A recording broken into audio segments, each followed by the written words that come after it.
I think you're cringe. Sorry, babes. No, I'm not. Hello, everyone. It's Haley. Welcome back to my channel. I post every Sunday and sometimes Wednesday too. Today's video topic is something presumably all of us are familiar with, cringe. And although this phenomenon isn't anything new, I wanted to take a more analytical look into what cringe is, as well as cringe culture, and where my thoughts are on it. According to later.com, cringe is a strong feeling of discomfort, embarrassment, or awkwardness in response to someone's behavior, words, or actions. So in other words, you're cringe just by being alive, most likely. The Atlantic actually did a story on this as well, stating that the term dates way back to the 16th century. Kringen evolved into the word cringe over the course of several centuries. And the original definition was to bend or crouch in embarrassment, servility, or fear. So basically, to sum it up, being cringe is a net negative and always has been. You do not, under any circumstances, want to be cringe, especially in this day and age. And as Miss Ryan from the New York Times wrote, cringe is not any one thing, but you know it when you see it. So it's all subjective and entirely up to perception. Due to the ambiguity and loose interpretation, this gives the potential for virtually anything and anyone to be considered cringe at any time. I would even argue that everything is cringe if you really try. And this made me think about the evolution of cringe, because it wasn't always like this. But now I fear, due to the internet and everyone's stupid opinions, we all live in fear of being cringe. It truly did begin with the internet. Calling something cringeworthy or cringy was the original slang back in the day, circa 2010. It appeared on nearly every social media platform, but most prominently Tumblr as well as YouTube. And I'm sure that all of us at some point have seen Try Not to Cringe compilations on YouTube. But then, around 2019-ish, something strange happened. Cringe culture straight up died. Personally, I'm not exactly sure what happened, although I do have a hypothesis. But during that time, I was concerned with gymnastics, my biology homework, and Charli D'Amelio. So, my personal hypothesis: cancel culture, which, in case you aren't familiar with, means the practice or tendency of engaging in mass canceling as a way of expressing disapproval or exerting social pressure, according to Merriam-Webster's dictionary, which I think is so funny that we've reached a point in our society that we have cancel culture in the dictionary. Why do you think this is the case, Haley, you may ask?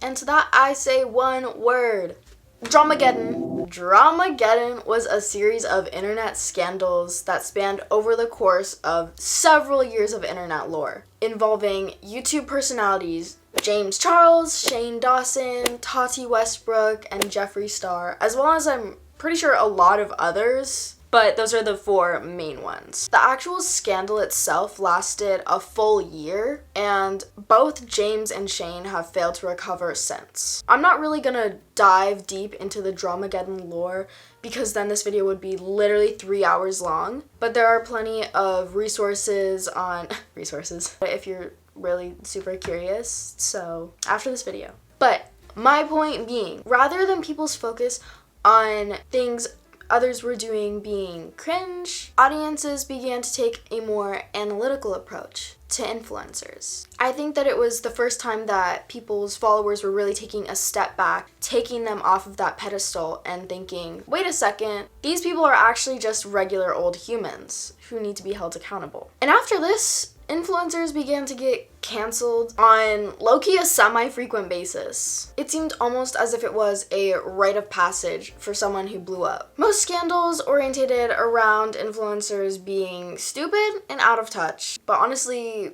yeah, like you blow up teenage boys for being hot, and their 18-year-old overly inflated ego thinks that they can get away with anything. What comes to mind when I think of this is one person in particular, Lil Huddy. Lil Huddy saying the N-word and then accidentally posting his dick on Instagram and then making a song about it with Bryce Hall and like some other people. I don't know. That was a weird time. At this point in time, March 2020, it was safe to say that cringe culture was dead. For starters, nobody used the word anymore. And also everyone was just like all cringe all the time. This is probably the cringest era in the history of the entire world, and you can quote me on that too.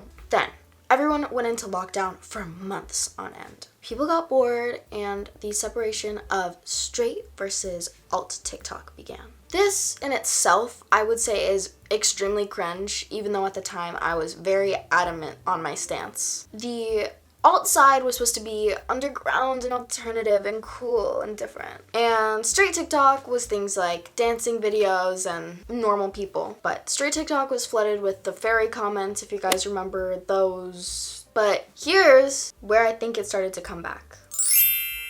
When the fairy bullying comments started, I think that's when cringe began to make its secret return. Although people wouldn't overtly call things cringe at this point in time, the bullying and the mockery say that without really saying the word. And this transcended several layers of irony, passing through irony to post-irony to today's meta-irony. And here's a chart with all the explanation of layers with examples to help better understand the context of what I mean when I say these layers of irony. So come around 2024, people are indulging in meta-irony more so than ever, making jokes so confusing and so literal.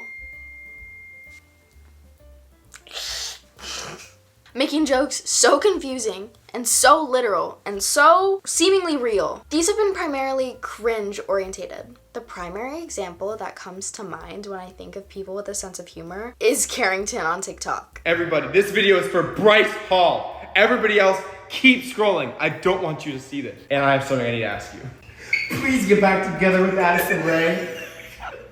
Please, Bryce. Everybody commenting say thirsty trapper and everybody calling me stupid names. Basically, I'm done. You know, treating me like crap, making me feel like crap. But also low-key N Mills, because I feel like he was doing it first back in 2020. I make the impossible. Go, go, go, go. As a Cristiano, to ride like carnival. I make the impossible.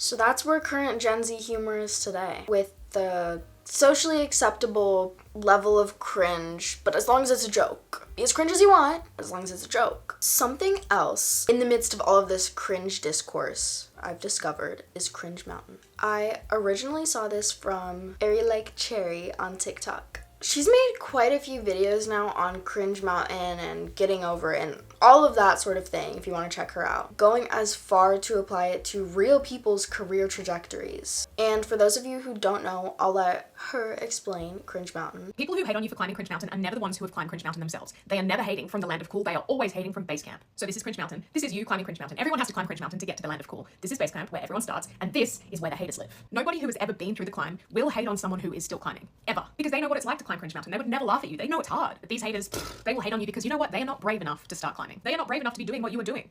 Maybe they see you doing it and wish they could, and that triggers something angry in them. Maybe they're just hurt people hurting people. Now, does this make getting haters any easier? No. But in my students, I've found that when you teach the climber's mindset, combined with an understanding of your grander, bigger goal, your why, you are able to keep posting and post consistently without giving a fuck what the haters at base camp say. So if you're climbing, I want you to remember, haters never hate from the land of cool. It's only ever from base camp. Where are you off to? Bigger and better things. Don't look behind you. Just keep climbing. So to sum it up, there are different stages to being cringe, and I wanted to bring this up because with the amount of meta-irony circulating on the internet, I feel like a lot of people are missing the point entirely, which is that cringe can low-key be funny, whether it's ironic or not, in my opinion. And you don't have to hate on everything that's cringe. Something that really irritates me and gets on my nerves is when somebody, I don't know, has never stepped outside of their comfort zone or taken any major social risk of being maybe different or putting themselves in a position to be made fun of, you know, like when they hate on people who are just choosing to live authentically themselves and maybe are a little bit cringe, but they get hate anyways because they're seen as cringe. But maybe they're just putting themselves outside of their comfort zone. You know, maybe they're working their way through Cringe Mountain. Where are you? You're in the basin before that. I forget what it's called, but you know what I'm talking about. I think it's very important to understand that a lot of people achieve success through things that are seen as cringy. And not to get sappy and annoying, but I think that if you're one of those people who are a self-identified hater, and like truly mean that to your core, I don't mean like the Instagram memes like, oh my god, I'm such a hater. Like I mean like if you are actually like enjoying hating and tearing others down for fun, you may need to do some inner reflection. Go to therapy, journal, heal your inner child. as always, it's just my opinion. And if you don't like it, make sure to leave a comment down below to get me that engagement. But regardless of what you thought of the video, you should seriously actually comment down below because I love having discussions with you guys and I love talking to you guys in the comments, and I literally don't even care like what your opinion is. I just want to talk to you guys. Just let me talk to you. But yeah, whatever comes to your mind, maybe what you want to see in the future from me. I love having discussions with you all. Thank you guys so much for watching. Make sure to subscribe. Once again, I post every Sunday and sometimes Wednesday. Bye. XOXO.